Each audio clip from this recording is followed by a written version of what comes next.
Oh, welcome everybody to this wonderful, bright, warm, wonderful day.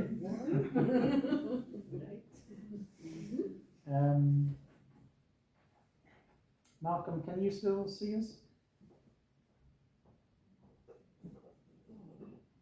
Yeah, I can see you, yes. Yeah, excellent. Okay. In the Charles up corner. Excellent. Okay.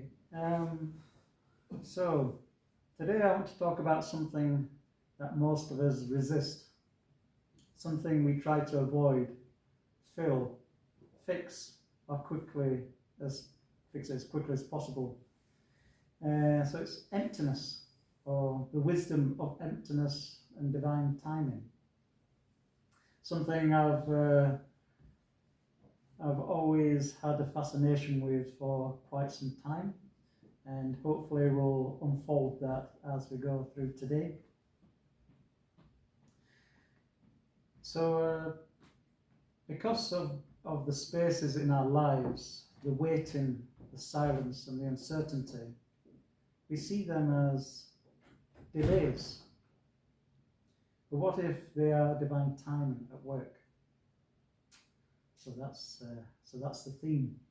So hopefully we'll explore that, and you'll get a better understanding of my thoughts and what I think about it. But before we do that, we shall go into our first hymn, which is in the purple books, number 88, Let It Be a Dance We Do.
least that's brightens us up a little bit. So our fear of emptiness. We live in a world that worships productivity, movement, noise, and output. If something isn't happening, we assume something is wrong. We live our lives filling the moments because there is always something we need to do. Now, I hear this quite often with a lot of people I know who come to retirement. They work all the day of their lives and they approach retirement thinking, oh, what do I do now? And some people think their lives become empty because they're not filling it with that daily work that they did every day. They didn't have to think about it, they just went to work, and they struggle with that idea of well, what's in my life now without going to work. But of course, life holds so many things, we're just not used to actually grabbing hold of that opportunity. So life is never empty if we don't want it to be. But it's quite often hard for people to grasp that until they really get into that situation and find it's not just empty, it's actually full, if they want it to be. So another thing I want to talk about, which really gives a good idea of what emptiness is atoms. So if you took every atom on Earth and compressed them, removing the empty space within them, the resulting mass would be roughly the size of a large boulder rather than the entire planet. As you can see there's electrons, protons and neutrons, but there's a lot of space that surrounds them, and so that's why if you compress them all together, then you would take out a lot of empty space and you wouldn't be left with a great deal. Roughly 99.9% of the human body is empty space.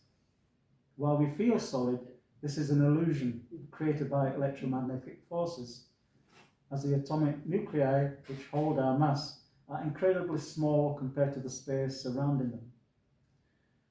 The only problem is if we did compress all these atoms so they were touching each other, you'd just have a great big explosion. But that's beside the point. It sort of really gives us the idea that we are just full of emptiness, and we're just held together by this electromagnetic field. So emptiness is not necessarily the lack of something, but it includes and holds everything together. So it's a good idea of what we think is empty or what we think is full is really sometimes quite the opposite. So I just want to read now a poem by John Zeus, The Relentless of Being a Seed and the Journey of Growth, or the restlessness, not relentless, the restlessness of being a seed and the journey of growth. To be of the earth is to know the restlessness of being a seed, the darkness of being planted, the struggle toward the light, the joy of bursting and bearing fruit, the love of being food for someone, the scattering of your seeds, the decay of the seasons, the mystery of death, and the miracle of birth. It's a wonderful poem that includes everything in life and the circle of birth and decay, which we'll explore a little bit further as we go through this service. But as we contemplate that a little bit more, we'll go into our next song, which is in your purple books, 106, Nothing Distress You.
in the emptiness, the illusion of nothing is happening.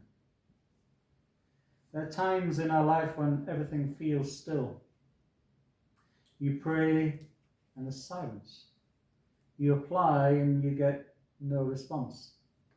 You love and there's no return. You try and there's no visible progress.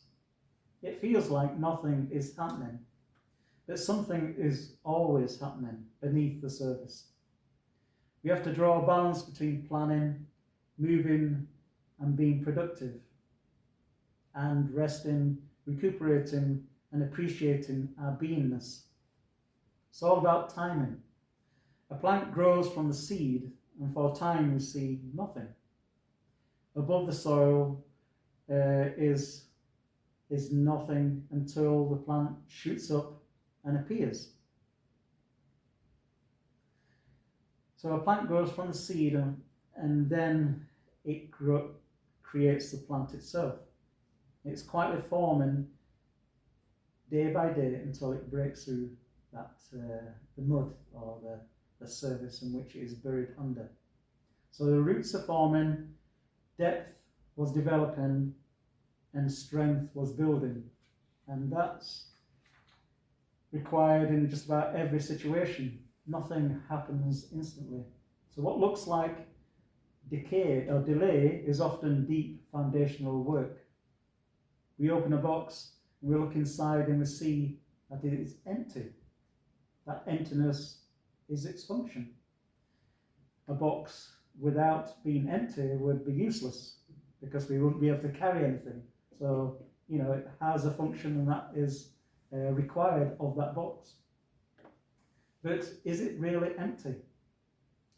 If you look at the molecules inside that come from the fibers or whatever it's made from, that's actually got content already.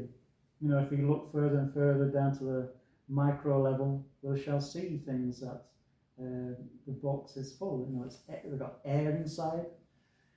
You can open a box and you'll get a waft of whatever it had before. It could have had old books, or it could have had some nice cakes, so it carries that scent. So it's never truly empty, even though it looks like it is empty. So it gives that idea that there's nothing in there, but actually it holds something. And yet its function is to hold articles, items, to help us carry. So it's got that paradox of it looks empty, but it contains something, and vice versa. So emptiness is also in sacred space. In the moment at the start of a ceremony, we pause in that moment of emptiness and we experience the sacred, the moment of true connection between something greater than ourselves. So in meditation, quite often we pause and our minds might be full. But eventually we let that subside and our minds become empty. And it's in that emptiness that we gain greater connection because we are open to whatever connection we're trying to attain with something greater than ourselves. That's one idea which I can bring to it. But in ceremony itself, there's a pause. Quite often, think of a wedding, and two couples are stood in front of the celebrant. Everybody's quiet, just waiting for that next word. And in that, everybody's minds are expectant, quiet.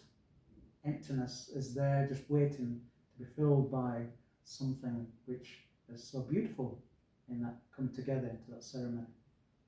So it has a place quite often, and if we allow it. So divine timing versus human timing. Human timing says, I want it now.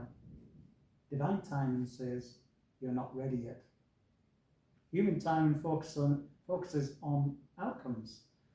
Divine timing focuses on preparation. If we received everything in the moment, when we wanted it, would we know how to sustain it? Maybe, maybe not. A relationship without emotional maturity collapses, and success without character corrupts. Influence without humility destroys. Timing is then protection. And delay is often a mercy. And what we call late may actually be perfect. Because we don't know that. We can't look into the future and know what is right for us. And whatever's happening or what we want to happen, we don't know when is the best time for that. And maybe you can look back in your lives and come up with an example. I can think back and come up with many. One of those examples is many years ago, I used to work on a machine. And see, for me, that's a young man's game. It's very physical, and it's long hours, and I did not want to be doing that for the rest of my days. So I thought, I want to work in an office. I want to sit down and have a bit of an easier time. Well, I thought it would be an easier time, but anyways, I wanted to be less physical. So I applied in the company I was, which is the best place for progression. I applied for anything that was going in the office, and I kept getting rejected.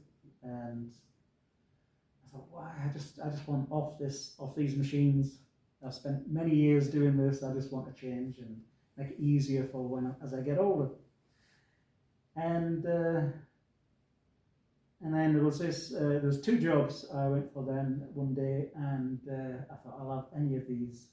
And the first one, I got rejected by somebody I knew. There was just a race between two of us. And I thought, I'm bound to get one of these, surely. And the first guy got the first job, and I thought, oh my goodness, how did he get that job? But anyway, I never knew whether there was somebody else who might come in at the last minute. I thought, well, maybe I'll get the other one. And I did. I got the other job, which was the job I always wanted. Many years ago, I thought, I wonder what it'd be like to. I used to work on machines that are programmed by computer, and I thought, I'd love to be able to do that programming. And this job was exactly that.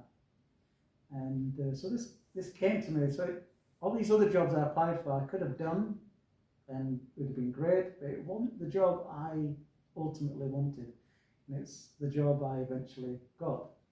Now, if I'd said, right, I just want that, it wouldn't have been the right thing. It had to be, I had to wait, it had to be the right time. So it was a good example of when the right time came to me, and it landed on my plate, and I took that opportunity. I can look at many times in life where that exact thing has happened, and it's the right thing came at the right time, not too soon and not too late. The transformation of waiting. So waiting changes us if we let it. There are two ways to wait. Passive waiting, anxious, frustrated, resentful, or active waiting, growing, refining, and preparing. So divine timing is not about sitting still, it's about becoming ready.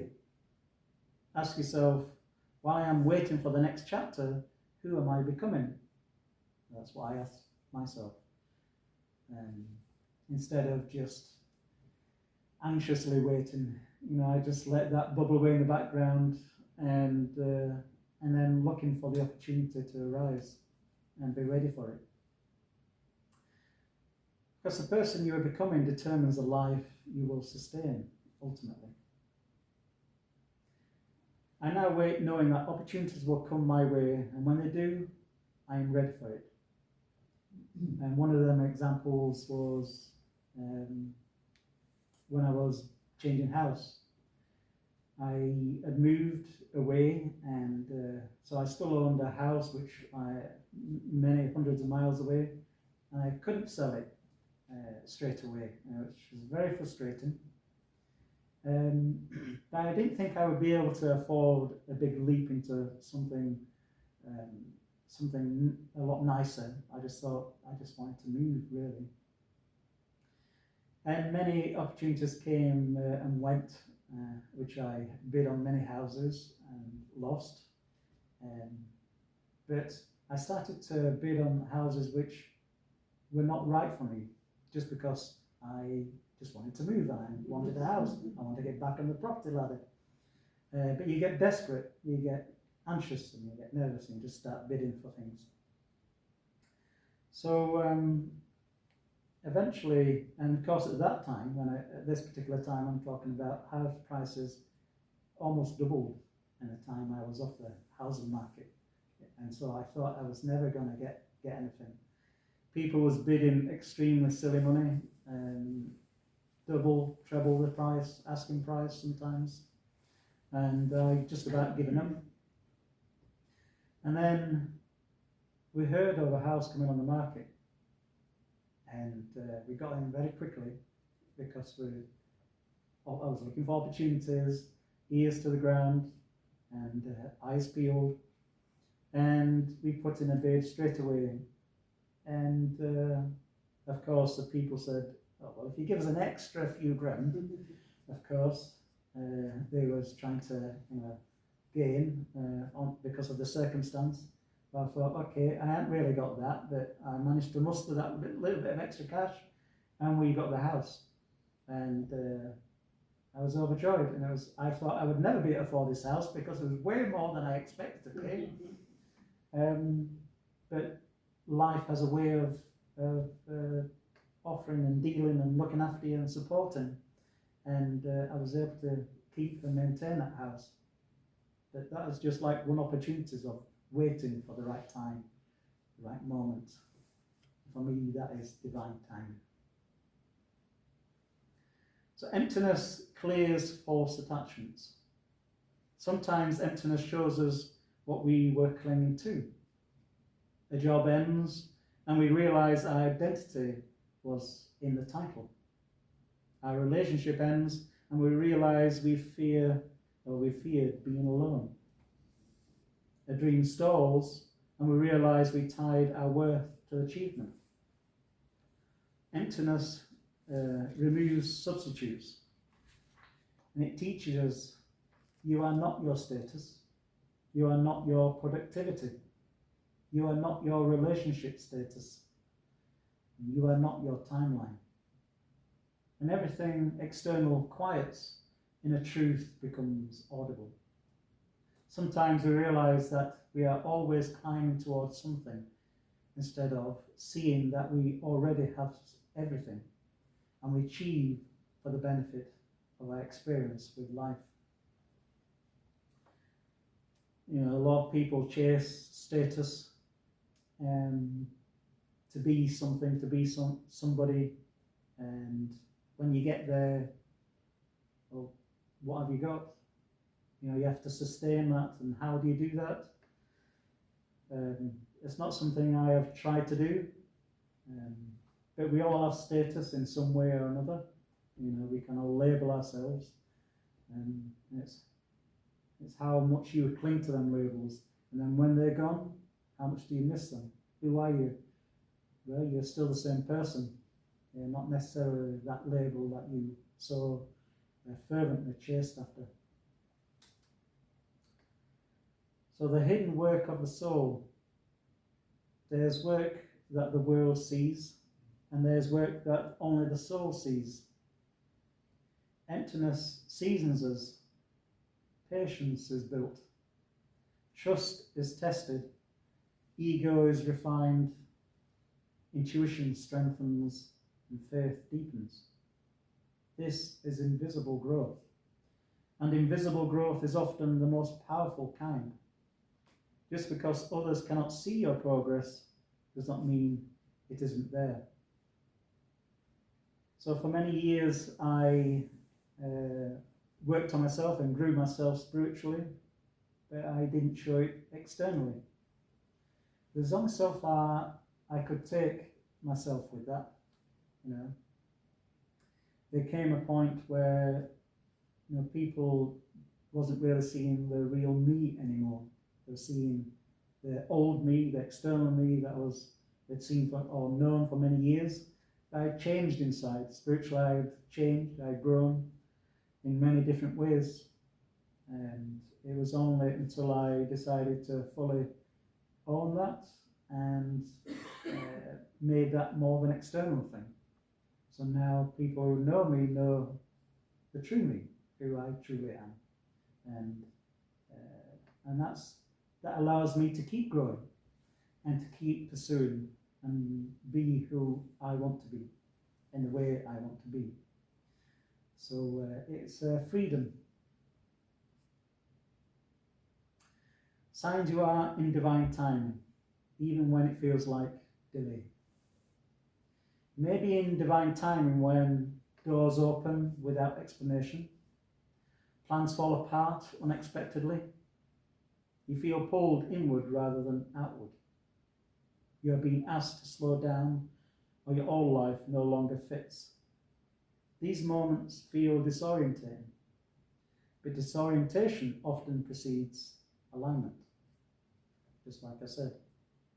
Sometimes life dismantles what is misaligned before delivering what is meant. I notice this with so many people, and I also notice this with myself. So many years ago, I was made redundant. Now, that's never a nice thing to go through. And you think, why? I've put a lot of effort into this company. One of the companies I worked for, I worked there for 12 years. I went through many positions and rose up the ladder, and I got to the point where I was using my many years of experience, and yet there was a downturn, and it was deemed my position was no longer needed, and so I was made redundant. But in a way, that was a blessing for me. That was a turning point, because I got a good lump sum payout. I mean, what's not to like about that? And I moved on to a different form of work, which eventually led me to where I am now. And which was another position I always fancied in life, and thought, wouldn't it be great if I was design engineer? And never really thinking how I was going to get there, or what even the path of getting to that point, because once a design engineer, you're usually a design engineer for life, because there's not that many, I felt at the time there was not that many design engineer opportunities available, and it's usually when one person leaves then another person steps in. But I went from one thing to another, which led me to that point of becoming a design engineer, and that was, again, I consider that divine timing. Things happened at the right time to lead me to that point. I learned the right things, and I was in the right place when that opportunity became available. And that wasn't without chasing that goal. That came naturally. Even though that's something I always wanted, it came without me actually having to chase it. So it was great. Another experience was many years ago. I used to be part of a church, and a particular church many years ago, and it was a great church, loved it, but I was a very fervent member, shall I say, and I would really place myself in the point of having blinkers that this is the way to go, and this is how everybody should go, and I was very much of that kind of mindset. But my mindset has expanded ever so much since then, and it couldn't have done that. It couldn't have happened without me stepping away from that church. Even though it was a wonderful time, enjoyed it, and I have very fond memories of it, I couldn't have expanded my own experience, and I couldn't have grown spiritually without having to step away from that church. I mean, one of the big reasons was I I moved from England to Scotland, so it was a bit hard to commute to there every Sunday. So, you know, but I moved on and never looked back. It was a great, wonderful opportunity. It just shows you, you know, you get comfortable in a certain situation, a certain mindset, and sometimes that doesn't allow you to grow. Sometimes you need to empty yourself of what your mind is filled with to then re-establish, re-evaluate, and grow in the ways which is more natural. So we go into our next hymn as a little break while we think on that. And it's in the green books, 225, I come and stand at every door.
Trust in the space between.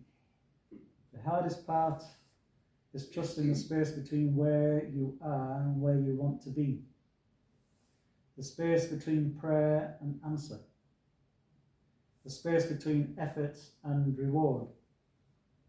The space between planting and harvest. But this space is not empty. It is a sacred construction. You may not see the blueprint, but the architect does. And sometimes the delay is not about punishment. It is about precision. If you think about how anything is made or grown, it takes time when we limit it to the rules that we have come to know and think of as the laws of the universe.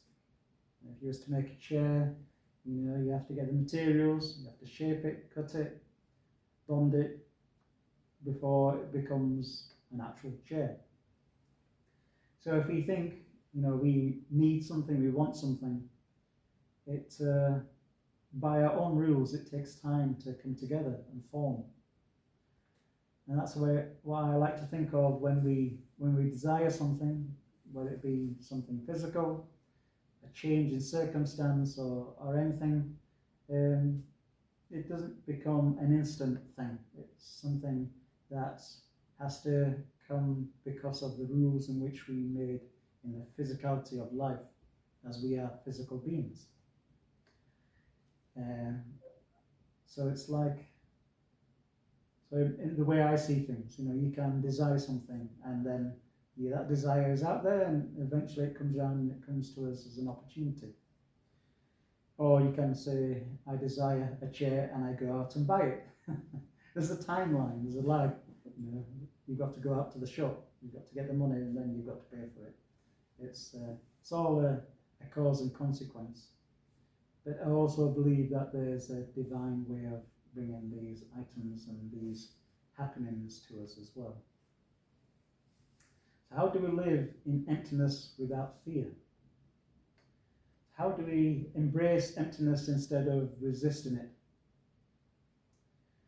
So release rigid timelines, focus on becoming and not obtaining, develop inner life as deeply as outer life, practice stillness instead of distraction.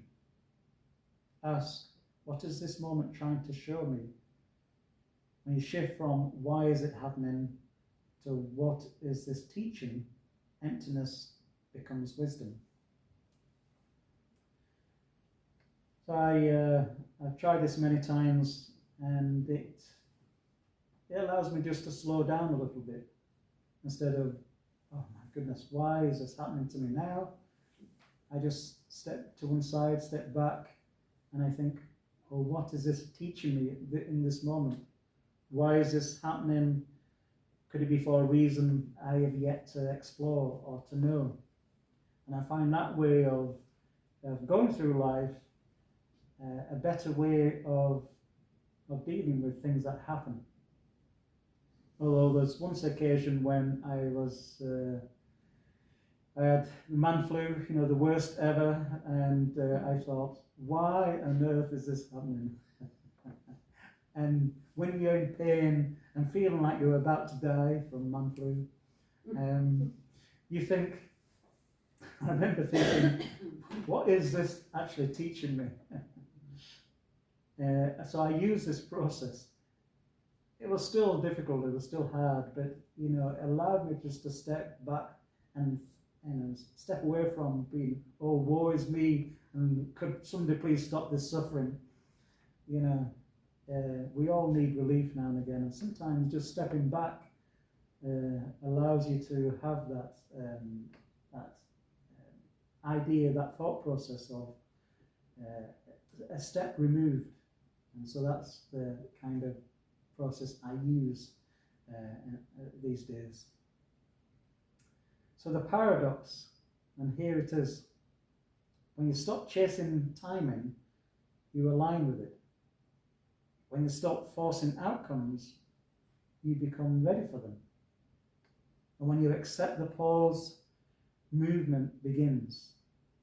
Surrender is not giving up. Just trusting that what is meant for you does not require panic, and everything is working for you. Again, it needs a kind of inner strength to know that life is working for you instead of against you. But again, I like to have that outlook, that mindset, and in that way, I become more appreciative, and then I have gratitude for what happens, instead of just, it's not just a natural consequence. We can overlook these things sometimes and not be grateful that something has happened. Witnessing life, which I call it, witnessing what arises. So I like to be the witness of life and what happens. In that way, I can be truly grateful. So that's how I live my life, and that's how it keeps me going and keeps me doing what I do on a regular basis. And so with that, we go into our final hymn. in the Green Books, 163, those who seek wisdom.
So ever find yourself in an experience of emptiness in your life? Remember this. Nothing is wasted. Not your tears, not your confusion, not your waiting, not your silence. What feels barren may be birthing something unseen. Divine timing is rarely early. It is rarely comfortable. It is always exact. The wisdom of emptiness is this. The pause is not absence, it is alignment. The silence is not neglect, it is preparation. The delay is not denial, it is in design. I trust the roots forming beneath me, trusting the unseen work within, and trusting that when the time is right, what is meant for me will not be forced. It will unfold, and I hope you may also remember this, or at least look back in your life and remember the times when this was so.